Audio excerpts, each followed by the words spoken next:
It's 3:30, it's still the We're live there. we're live.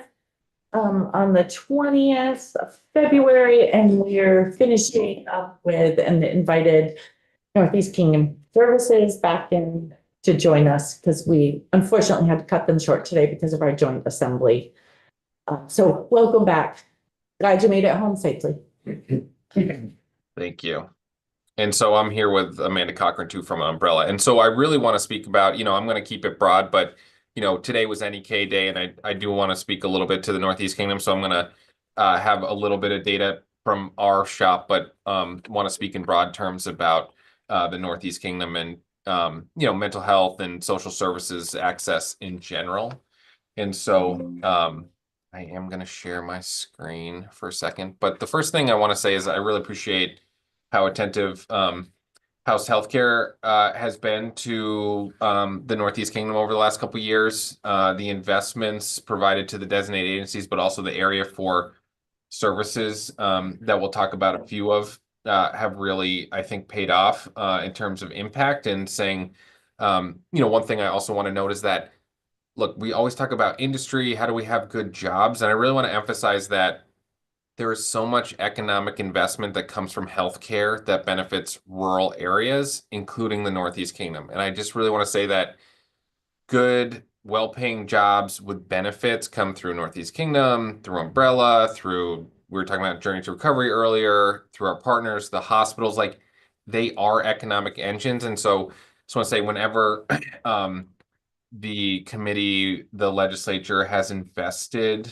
in that goes to 90% of our funding goes to staff, and that goes right back into the community. And I just can't underpin how important that is for rural areas. And I just want to say thank you to the group for investing in our area, investing in good jobs, and bringing economic investment, which bolsters local businesses and promotes economic activity in our area. So that's a really big piece that we always want to highlight with the investments that we get in addition to the outcomes.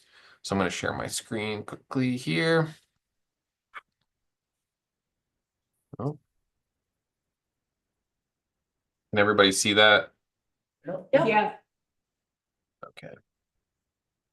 So I just want to say, look, when you invest, it makes a difference. So I remember when I was first starting, we were at about 445 staff. We've had investments, we've had increases, and that designated agencies are training grounds for therapists, for case managers. And so we really pride ourselves. We have interns, and we've been able to increase our staffing and I think also other programming, which we'll talk about in a second. So I just want to say, when this gets invested, it has made a difference over the last 3 years, and that has improved access. I don't want to go too far into this, but we're evolving into the CCBHC. That's across the state. But again, when we're talking about access, this increases access. I will say that for our adult services, we have no wait list. For our children's services, we've gone from 1 year to 3 months in our area. Again, I attribute this to strong investment in home and community-based services, in the partnerships we've created with other community-based organizations and our healthcare institutions. I just want to say, look, these are the things that get provided here. So Lila touched on substance use recovery, peer work. We do provide a lot of these services. Some are done in primary care. We work closely with the hospitals. I did highlight psychiatric med management. I did want to talk about, if we're talking about access, that one is really hard. We've been having pretty intensive conversations recently with schools looking to support kids. They are saying when they refer out to Dartmouth or UVM, it's a year wait currently. And so we get a lot of referrals for that. We have been able to hire a new med director who's really committed to community mental health. So her name's Pat Daly. I got to sing her praises, but she's been really committed to being more responsive to partnering. And so one example of how we've tried to carve out some capacity, 1 day a month, we do consult with St. Johnsbury Pediatrics. And so we dedicate 1 day. I know it's only 1 day a month, but we are able to support the primary care docs with some specialty psychiatric support. And we want to do that in Newport. We want to do that with schools. So we're actively developing those partnerships and relationships to saying, we have specialty care. I will say psychiatric supports are very expensive. We know that, but we're trying to, support our mandated folks who we need to serve, but also knowing if we can get our house in order, we are able to offer that expertise to others, including the hospitals, the primary care, the schools, and our community members. So that partnership's really important, but I just want to highlight that has been a big ask and a real challenge for a lot of our community members is the psychiatric access, especially for children. There are long waits to be seen, and so we are trying to meet that, but it is challenging in our area to get folks in. I just want to say, when we talk about healthcare access, the home and community-based supports in the Northeast Kingdom have done a really good job of coming together. We've got strong accountable healthcare communities that come together to plan on saying, look, here's what the institutions do, but what is missing? I can say for us, we help support we're the fiscal sponsor of the St. Johnsbury Community Hub, which I think can support the vulnerable, but also creates connections between multiple different people. Like to say it really promotes and supports social health and gets at these drivers that go beyond the services provided by institutions, and saying that we've come together. So Amanda and I and others are part of the public safety enhancement team that's come to St. Johnsbury. We partner with VSP, local law enforcement. We are actively involved in partnership. And I think that's one of the best things that we've got going in the kingdom because of, there aren't a lot of services. We come together really easily. And I think people look to our area for innovative practices, for the partnership. We've been contacted by other people across the state to saying, like, how did you do your accountable health community? One good thing that came out of that, we recently did a NEK-wide community health needs assessment, so we can use one source of data to make decisions in our area about what's most needed. I think that's been really powerful to have like one source of data that we can all point to and saying, hey, do we want to work on this? This is what we're seeing. And so I think here's a couple of good examples. I will say, when we have, state and people come to us, we are actively working in flood recovery. We do run the crisis counseling program. So when things pop up, we want to be agile and responsive to the needs in the moment. I think we've done a good job of that. And that you heard earlier that we had the press conference. Nico's been involved in that. Curve. That's really been a community-wide undertaking. I will say that, the recovery centers, designated agencies, umbrella, others, we're really there to saying, like, how do we provide expertise in therapeutic spaces that is lower cost and keeps people in their community and takes pressure off of law enforcement, of our hospitals, of our primary care. That's really important to what we're doing. And because of the investments we've received, we've been able to do that, I think, effectively. I just want to talk briefly about, this is a snapshot in time of like, what are we seeing here? This is NKHS data, but, we get referred to by a lot of our partners, and this is mainly what we're seeing in terms of mental health, substance use, developmental disabilities. These are the main reasons that people get referred to us. It's really important to saying that we're really in touch, and a lot of our case management services are in mental health, and underlying substance use issues are certainly connected to, we're trying to solve those with our expertise, but we're also trying to provide case management services, work with partners to solve the underlying issues that also exacerbate some of those challenges that we're facing. But you can see that, the number one social contributor here in NKHS, which is self-reported from our clients, is financial hardship. Then we've got housing insecurity, food insecurity, transportation issues. I'm sure you've heard from transportation folks. It's hard to get from one place to another in the kingdom. Sheffield Heights is a real deal if you've ever ridden over that, especially in the winter. And we've clocked about, last year, we did about 1.2 million miles just from Northeast Kingdom Human Services, which was just shy of 2 million miles. Which was about $1.2 million in just transportation. So we're getting people to and from wherever they're going. Canaan, Hardwick, St. Johnsbury, Derby. We cover 2,000 square miles. The kingdom's large, and transportation is a big deal. But when you look at these are the intertwined issues that make it hard to address the underlying diagnoses that people do come to us for. And so we're working actively with Community Action, other partners, to address this effectively. I think this is always important, saying, look, people who have a primary diagnosis of mental health on about a quarter basis have an underlying substance use, but people who have a primary diagnosis of substance use at about 3/4 of the rate have an underlying mental health diagnosis. So co-occurring is really important. CCBHC brings that together, but I think as we're approaching access in the work and when we're looking at it, it's really in a more holistic way. And so I think that's the community coming together, partners working together, is a benefit and is something that's really important to the kingdom. But I think the data's shown us like the social contributors, mental health, substance use, it's connected. And so we should look at it when we're trying to solve those problems with solutions that address multiple issues at once. I do just want to highlight this saying, look, the people that refer to us are our biggest partners here.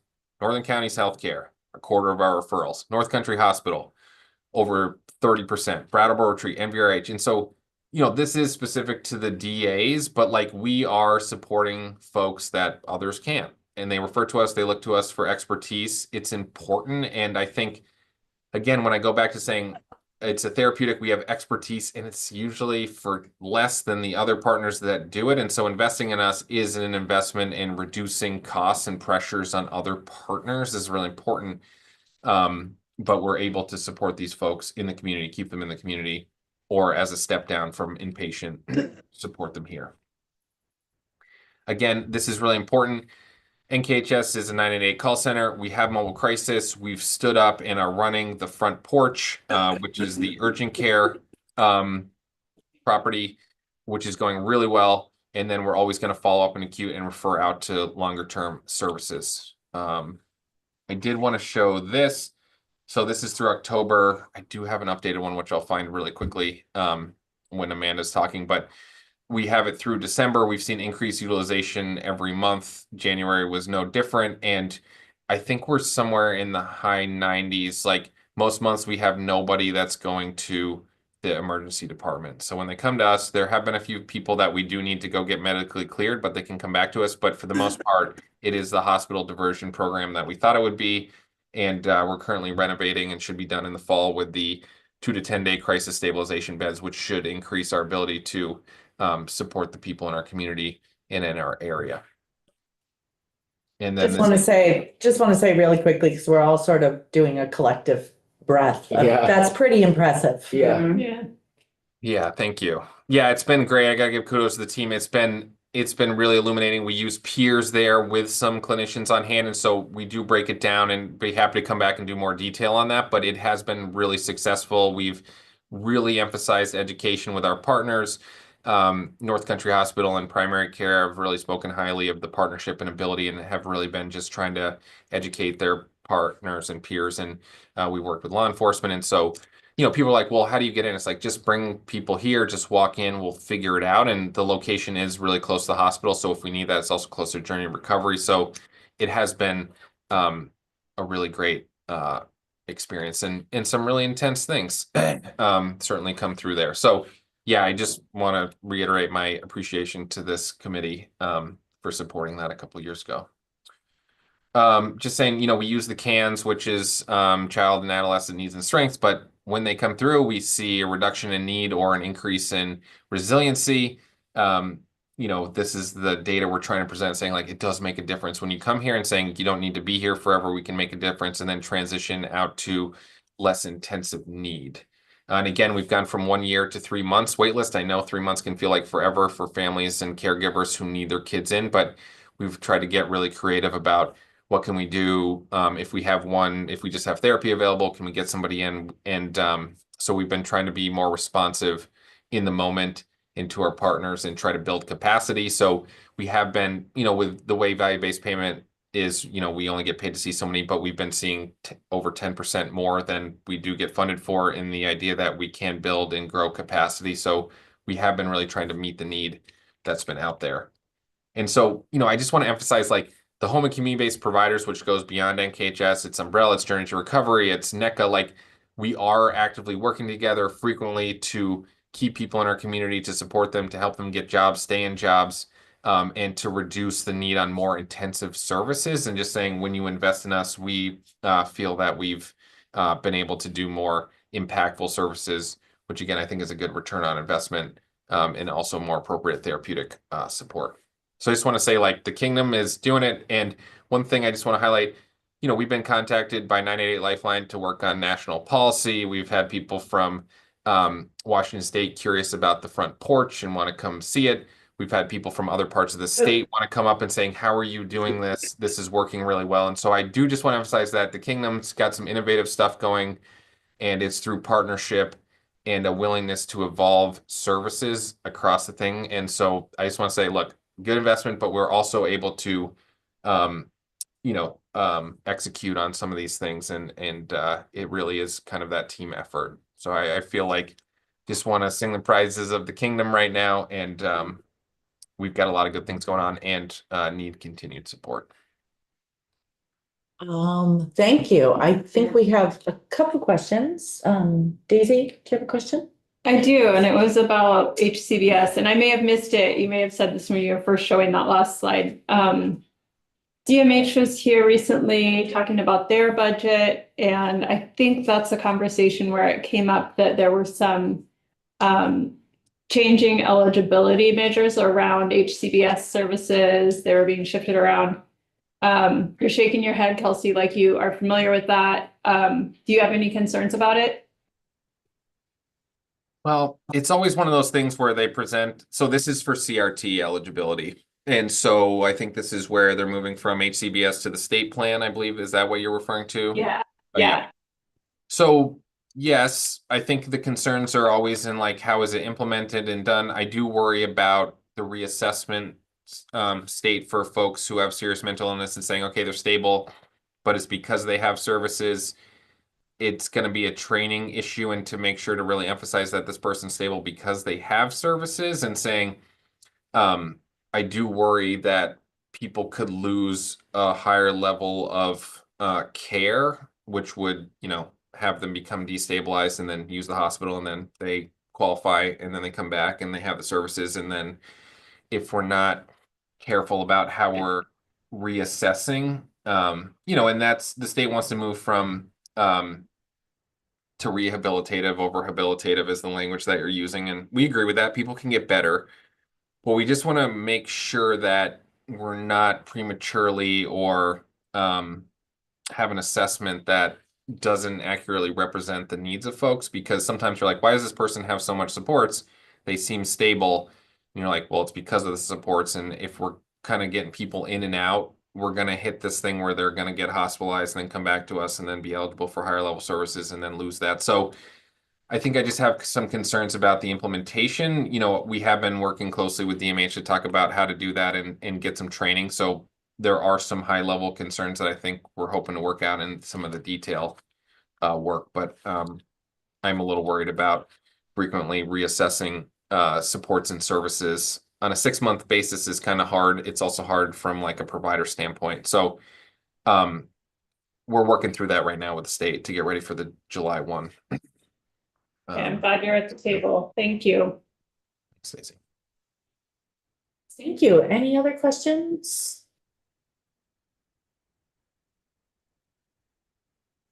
All right.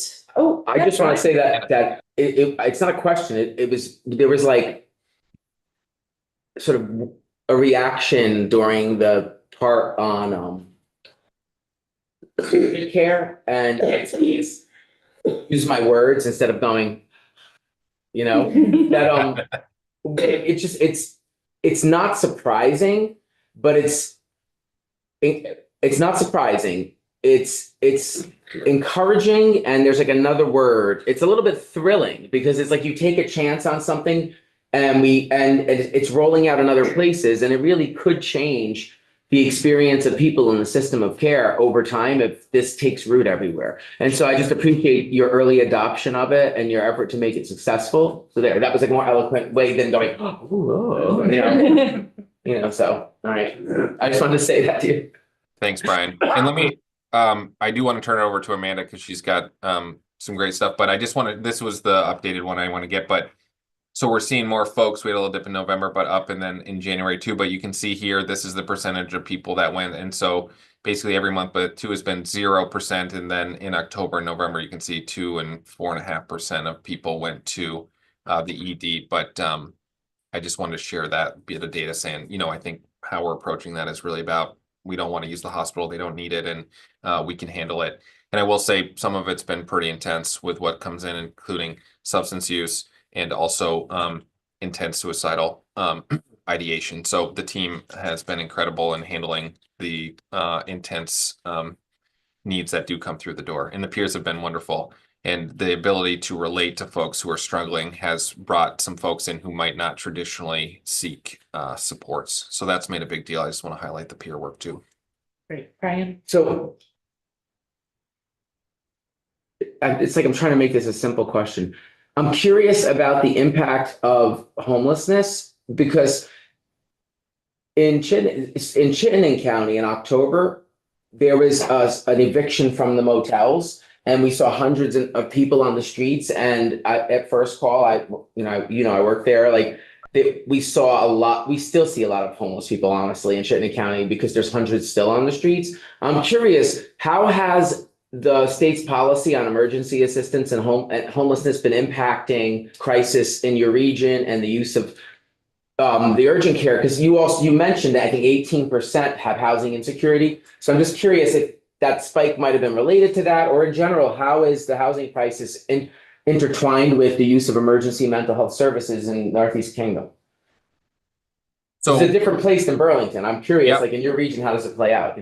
I mean, I think there's still a need. We are renovating to have that 2 to 10 day stay, and we anticipate that we might have some folks that come in seeking housing. And one thing we've really tried to do with emergency services is saying, we do work with law enforcement, we look at data, and we try and staff people in locations when the need is greatest. But we've really tried to get around to saying, like, preventative work is crisis work. We're not going to wait till this person's in crisis to go support them, saying, hey, can we build a relationship, get them to services? I think we're clear, like, this is not a housing option, but if somebody comes in and is, seeking support, we're going to be like, well, be homeless longer until you're in crisis and then come back. I think we're going to say, how can we sort this out, be creative, but also say that these beds are for mental health. And again, that comes back to good partnership. I know, Amanda, you run some shelter stuff, so maybe you can speak to what you've been seeing in the homeless situation, but the homeless shelter is full in St. Johnsbury. We don't have a shelter in Newport, but we could definitely use one. It is hard to find folks. We do an outreach work with substance use. We have gone to encampments. We know that they're there. It's hard to get folks on the housing continuum. So tracking the data is hard, but we know it's there. And so we anticipate that we'll have to navigate that as we get the front porch fully up and running. Amanda, do you have anything to add? I know you do shelter work too. It's not necessarily around the homeless population, but have you seen Right, anything? like we're domestic and sexual violence shelter, so we operate 2 shelter spaces in the Northeast Kingdom, and one in St. Johnsbury, one in Newport. And yeah, I mean, the housing crisis is everywhere in the state, and Northeast Kingdom is not immune to that. And so yeah, I mean, we're putting people in hotels. We do manage the motel pool for domestic and sexual violence victims here. And so we use the Colonnade in Lindenville, and we use another hotel in St. Johnsbury to place folks. And yeah, the crisis is here as well, for sure. So you do have a sizable population for the Northeast Kingdom of people fleeing domestic violence who would be homeless if they didn't have your service. Correct. Yep. Yeah. Okay. Thank you. We have about a capacity in the Northeast Kingdom. We house like 18. We have 18 beds for that purpose, and we also manage the motel pool. So that when we overflow our capacity, we are able to place people in motels who are fleeing domestic violence. Thank you. Amanda, did you want to go ahead? Sure. So I'll jump in. Hi, everyone. Okay. Saw you in person earlier, and now, here we are virtually. Thank you so much for allowing us to come back later into your afternoon. And I'm sure you're all have had a long day. So really appreciate the opportunity to speak with you. And for you all to be, listening to the testimony from folks from the Northeast Kingdom. And you have a couple legislators there. So shout out to the Northeast Kingdom, to our home base legislators there. So my name is Amanda Cochran. I live in St. Johnsbury, Vermont. You probably guessed the Vermont part. Sorry about that. I'm the executive director of Umbrella, which is the nonprofit organization that serves our 3 counties in the region. Our mission is to cultivate a Northeast Kingdom where all people thrive, free from abuse and oppression. And our programs, as mentioned kind of earlier, center on folks who have experienced domestic and sexual violence, stalking, and sex trafficking. We also provide prevention programming. We're in about 30 different schools around the Northeast Kingdom talking about healthy relationships. And we also lead the One Prevention Coalition. So that's Orleans, Northern Essex Prevention Coalition, which focuses on substance misuse in our northern part of our region. We also operate the Family Room, which is our supervised visitation program, and we administer childcare financial assistance and children's integrated services, specialized childcare coordination. So we have a mix of programs that all together kind of make up our mission. But our biggest part of what we do is really focused on supporting survivors of domestic and sexual violence.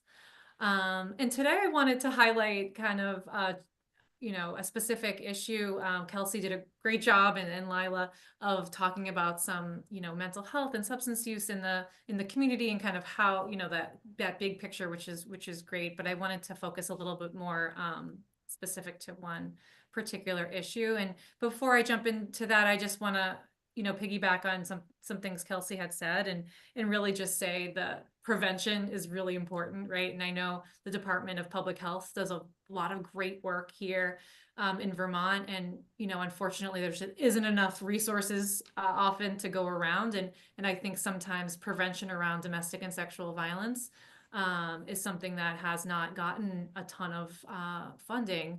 A lot of us reach out and try to find grants on our own and do that work through other kind of community, programming, community fundraising, which I think is always really important to do as well. But just knowing the breadth of the issue related to domestic and sexual violence and the resulting health impacts, including folks self-medicating, their trauma with substances, right? There's just so many repercussions. So as we think about the prevention of substance use, I hope we also also consider how the prevention of domestic and sexual violence and that kind of trauma plays into that prevention.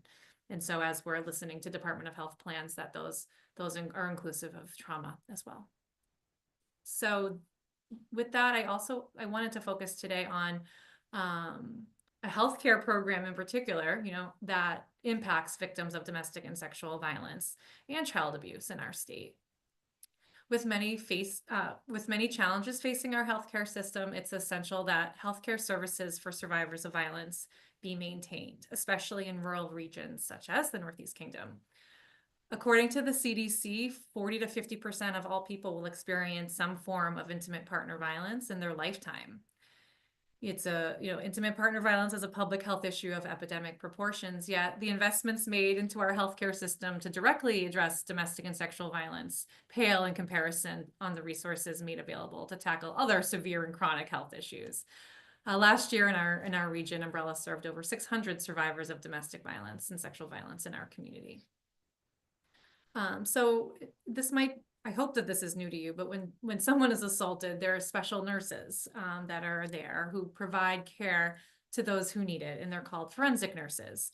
In our state, the Vermont Forensic Nursing Program provides high-quality, trauma-informed medical care and evidence collection to victims of violence. You might have heard of, SANE nurses and SANE collection kits. So this is what we're talking about. So they provide medical and forensic evaluation and treatment, evidence collection, documentation of injury. They also provide referrals and care and have the ability to testify on findings for a criminal proceeding. So they play a really important role. They're essential. In our region, there are not as many forensic nurses as would be optimal. You can imagine, when someone makes that really hard, difficult decision to come forward to report a rape or a sexual violence that they've experienced or a domestic violence, the system really needs to be able to be ready for that immediately. That reaction needs to be swift. And too often, especially in our rural area, the nurse isn't available, or there aren't enough nurses kind of there. So they might have to actually be told, well, we can't do that right now. You're going to have to go to another hospital. You might have to go to Littleton. which is, half hour away, or you have to go to UVM, which is about an hour, sorry, Littleton's 20 minutes away. Going to, Burlington being like an hour and a half away for your exam. Meanwhile, you have, been assaulted, you might not have slept, you are in the clothing that may be collected for evidence, and you're being told, sorry, we can't help you, you need to go somewhere else. This is happening far too often in our region. Both at, our wonderful hospitals, NVRH and NCH as well. And it's no fault of their own, but we really just don't have enough forensic nurses who are trained. The Vermont Network Against Domestic and Sexual Violence, of which Umbrella is a member, trains and credentials a cadre of nurses who provide this essential care to victims across our state. These nurses primarily work in emergency rooms. And there right now are currently 112 credentialed forensic nurse examiners in hospitals and clinics throughout the state. Almost every hospital in our state has nurse examiners who can provide the service, but with, they might not be there. They might be on vacation. They, aren't on call, or things come up if there's only one available in your region. So growing that is really important. So we've made great progress in ensuring access to many of our hospitals, but we need to continue to train nurses to meet this need. In 2024, the Vermont Forensic Nursing Program recorded 406 forensic exams, and almost 20% of those exams were provided for children.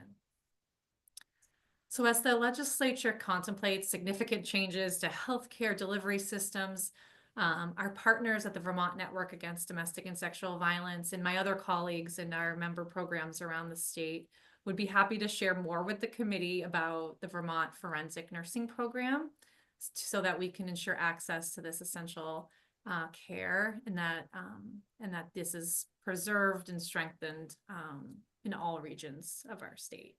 So thank you for listening. And if there's any questions, I'm happy to try to answer them or point you to the Vermont Network Against Domestic and Sexual Violence, who really oversees this essential program. I apologize if I missed this when you said it. Is a forensic nursing program available at all of our nursing schools throughout the state, or is it regionalized to one? Or program, as I understand it.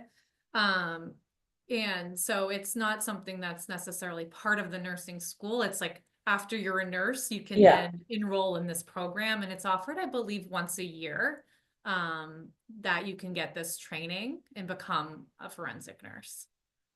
is it? I'm gonna turn to Mari here, and she might testify a little bit if she knows something, or. I think it's a nationally certified, the national certification program with a group called SANE. Is that what you're talking about? SANE nurses are forensic nurses that usually work in emergency rooms and help with domestic or sexual violence. Yes, and the Vermont Network actually administers this program in the state of Vermont and trains folks. So it's a state, in-state training that they're accessing, which is wonderful, because it's not just the sexual assault. They've expanded it, so it's not just the sexual assault piece. It's also domestic violence. It covers child abuse. It's a little more inclusive and includes not just evidence collection, but also care. Just really, making sure that folks who need, healthcare after an assault are able to access that and other services. So, yeah, it's aligned with that, except we are doing that in state now. Any questions for Amanda? Well, thank you for joining us late this afternoon. And I'm sorry, what's next? What? Next. Did you all hear that? Okay. Okay. I don't know if I missed it. Yeah. Leslie just asked if there was an ask. Well, I think,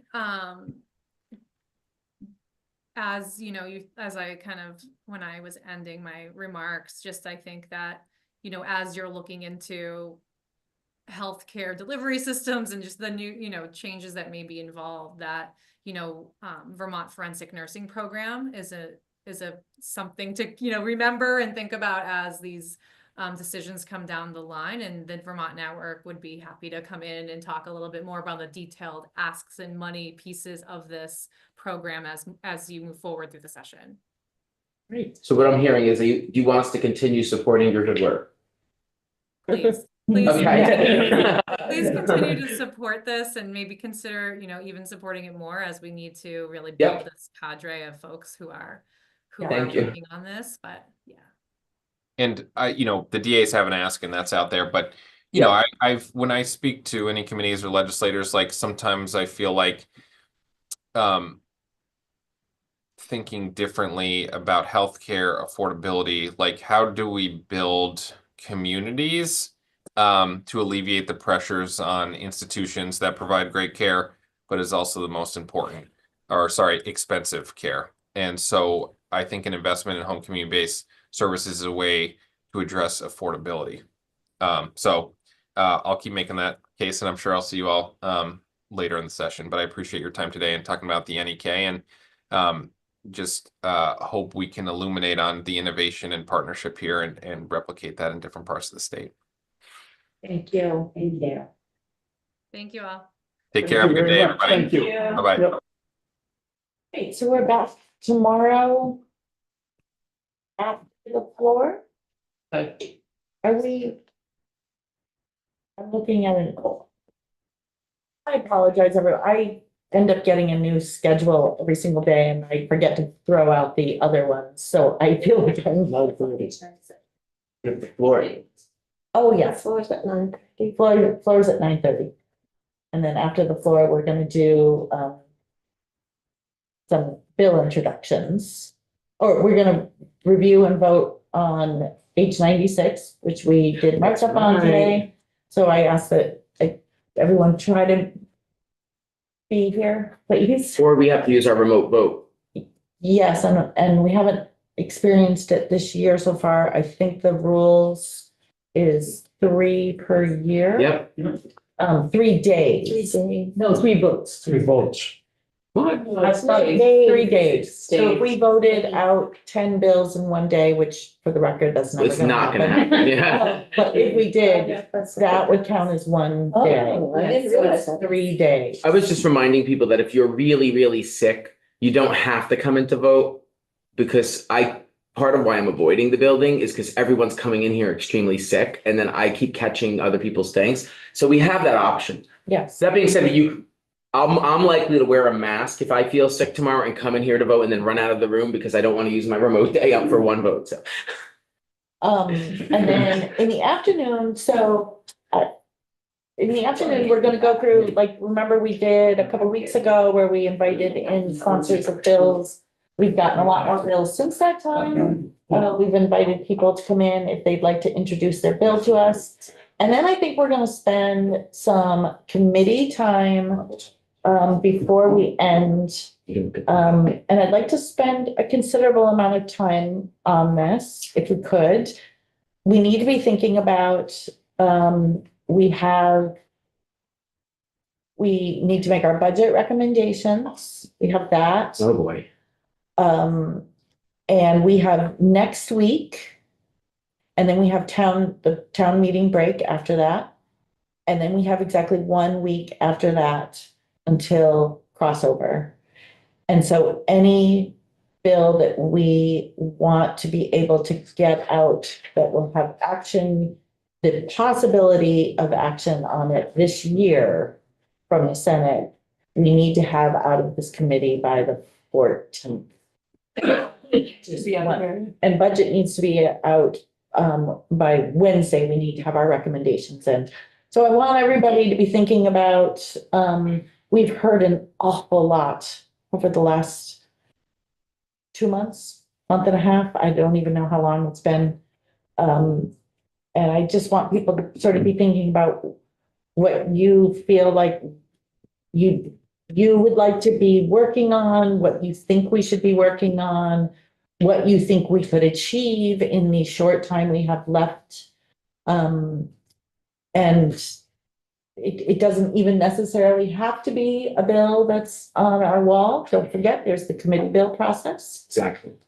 But yeah, really want to have a robust discussion tomorrow and be thinking about things that, are priorities for you, for the committee, and for something we would like to achieve before crossover happens. Daisy? I have a bill that is stuck in the You know what it is. ledge council process. It doesn't have a number yet. So you all haven't heard it. Katie said that I can do a walkthrough of it in its current form. Can I do that so that as we consider what we want to take up, the committee could consider that bill? Yeah, absolutely. We can do a walkthrough of that. I believe the Senate right now is doing an awful lot of testimony on a outline of a bill. Oh, wow. Oh, So, that's nice. Yeah. So I'll just do yeah, that. fine. Yeah, so I would ask for the same thing if possible for this bill that's here. Sure. Yeah, and the other thing is, just so everyone knows, like, I'm gonna be asking the speaker and leadership of the Senate to consider it, like, changing the rules, because I don't think we have enough time as a body to address what's before us adequately on the current timeline. Like, we are facing a monument, like the 8 years I've been here, there's been nothing like this, where the education systems, finance is a mess, the healthcare systems are on the verge of collapse, and we're in a housing crisis, and then we're not gonna make a dent in it in 3 weeks. So I mean, I just want everyone to know, like, I'm gonna ask leadership respectfully if they consider that, even if it's just adding a few weeks till Memorial Day, for example, or if that doesn't work, we take a break and we come back for a month, and like the state budget passes, maybe we come back for a month or two somewhere. But just because there's no way, in my experience, like here, and Topper's probably the most seasoned one here, he is the most seasoned one here. Maybe you have seen things differently, but in my 8 years, this is unprecedented. I've been in here until June. First week, a couple of weeks in June, Multiple times, or just the pandemic? once that I know In the pandemic, we went all year. Remember that? And I want to remind everybody, Yeah. particularly the new people, just because we haven't voted something out by crossover, doesn't mean we can't still do work on it. We can work on it through, there will be a short period of time before we get some Senate bills sent over to us that we will have time. And if, this is a 2-year session, so Mhm. we can start work on, if people have interest and they'd like to do something a little bit bigger that might take us. Oh, what do you want? No more Topper big has bills. ideas. Do you have a bill coming today or something tomorrow? Are we gonna hear about it tomorrow? That doesn't mean we can't think about it, taking There it is. testimony on it and working on it. So Okay. there's that too. Right? Daisy, did you have a question? I do. So crossover, just so everybody knows, is the Friday before meeting day, right? No, it's. Friday after. So if we don't take up a bill and pass it out of here by crossover, committee bills can be passed out of committee at a later date, right? Yes, there is. I'll look at the timeline right now. I think it's. I'll look right now. I'm looking at Well, it. money bills are a week later. So if but it has to be in the money committee by the 14th. Okay, we'll look into it, but I was gonna suggest, like, if there is one that we wanted to turn into a committee bill, like a bill on that wall that we were like, oh, this is gonna take longer than a week to take up and pass, but we all voted that it was our priority or something. Could we turn it into a committee bill? Have you ever seen that done? I think that we should talk to Betsy Ann about that. So I can say that the rules and the calendar says all Senate, House, and policy bills. It doesn't say except committee bills need to be reported out by crossover. But I think what we don't have to worry about is creating a bill. In other words, like, we can create a committee bill at the last minute before, like, we could create a committee bill on the 13th and pass it out of here on the 14th. I think that we can do, Well, but I that don't. sounds fun. I think committee bill, I think the if I'm not mistaken, I could be completely wrong here. Please, anybody correct me. Committee bills have no deadline of when they need to be introduced. That's what I was saying, Yeah. exactly. But they, this is why They still have to be passed out of, if If you're gonna use if you're it, gonna use it and the Senate is going to take it up, it has to be passed out of here by the 14th. Yeah, or it ends up in the Rules Committee in the Senate, and then they could vote it out and move it if it's a priority. However, I'm gonna ask leadership to move these dates like 2 weeks up. I'm gonna say, can you like make crossover the end of March, so it's like shifting us to ending right before Memorial Day, because everyone deserves a Memorial Day weekend off, and then a break, but including the staff who work really hard. So I'm just acknowledging our staff, like, I don't know how it's for our staff hearing me say I want us to go longer, you might be like, so, but anyway, it sounds like we all. So that's my intention. I'm I'm gonna send this. gonna call on you, but just a reminder, everybody know how to look at all the bills electronically on our committee webpage that are in committee. If you want to just start perusing them and looking at them and, getting ideas. or Passing thoughts on judgment them. upon them. Mari, A suggestion too, when we're looking at the bills, to think about, are there sections of bills, or is there a bill that's simple enough, which, big caveats around that, what one of us might think is simple could blow up into a big mess quickly. I've but- been writing down simple bills and as I'm writing them, I'm like, ooh, gee, Maybe maybe not not. so simple.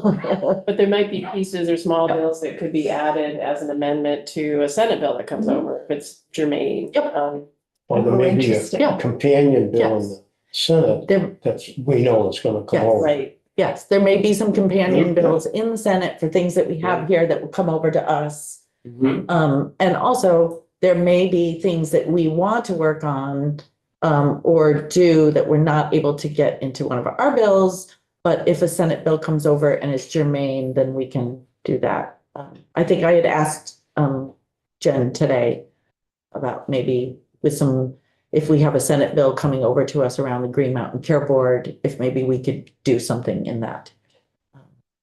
Yes, right. So I sent everyone the calendar I was referring to, so you can look at it for yourselves, that about the deadlines, and newer members may not know about this, but older members, or I shouldn't say older, because whatever, you know what I mean.